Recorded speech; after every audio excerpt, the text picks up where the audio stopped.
Hello everyone, my name is Justin. Welcome to my channel. I am so glad that you have come to watch me here today. Today I'm going to be talking about a very, I think, important part about reading, and that is palate cleansers. What are palate cleansers? Palate cleansers are, I would say, small reads that go in between bigger reads that help give you some distance away from the current story so you can have a better understanding of it as a total.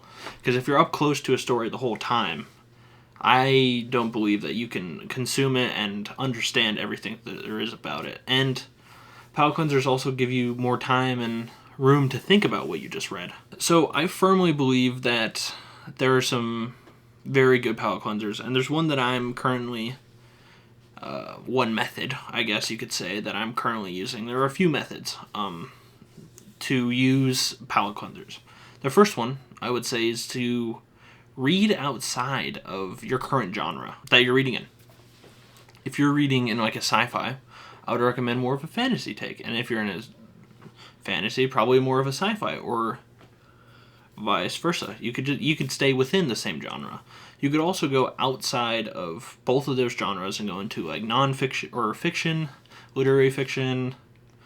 You could go into romance. I mean, really, I would suggest anything but the current genre you're reading in.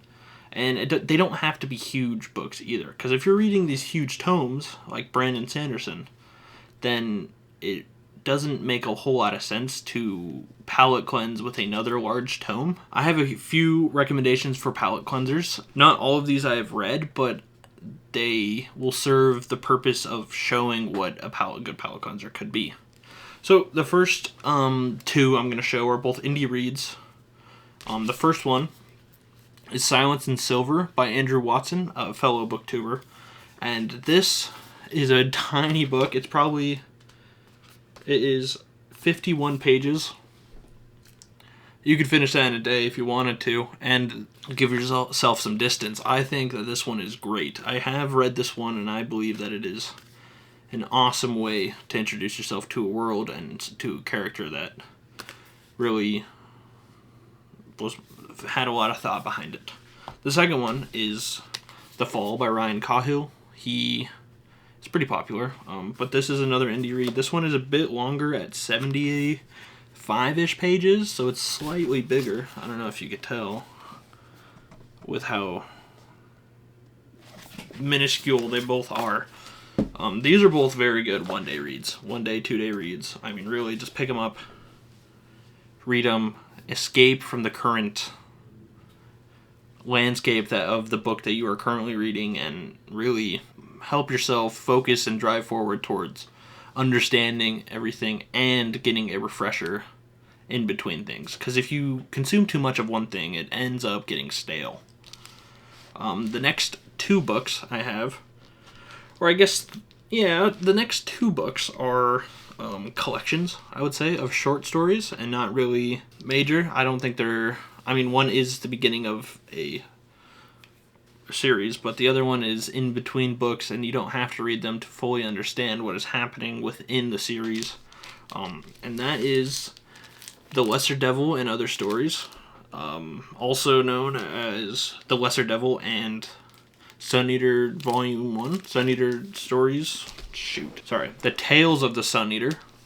So this is The Lesser Devil and The Tales of the Sun Eater in one collection. This is they're all just put into one book here in print. You'd normally have to find these online. But these have some really good stories that go in between the big Sun Eater books if you are daunted by the hugeness of these books. I mean, Demon in White looks absolutely massive, and I'm terrified. But with this, it gives a nice palate cleanser. It fills in the lore. I mean, it really brings together everything there is of Sun Eater, but in a shorter, more concise package. Now, the next one is another sci-fi, and that is the Murderbot Diaries by Martha Wells. This is the first three books. It's like a collection of the first three books, and I think that reading one of these in between each book will bring yourself to maybe possibly enjoy another thing. It helps you stretch out and become more well-read, which I feel that if you are on BookTube and you're looking at other people's videos, that you would kind of want to be more well-read because you're looking for recommendations or other thoughts on things that you have read. And so I don't think that expanding your horizons with shorter stories would be that bad. Now, the next one I have read recently, and I think is a great palate cleanser to even like reread, and that is Piranesi by Susanna Clarke.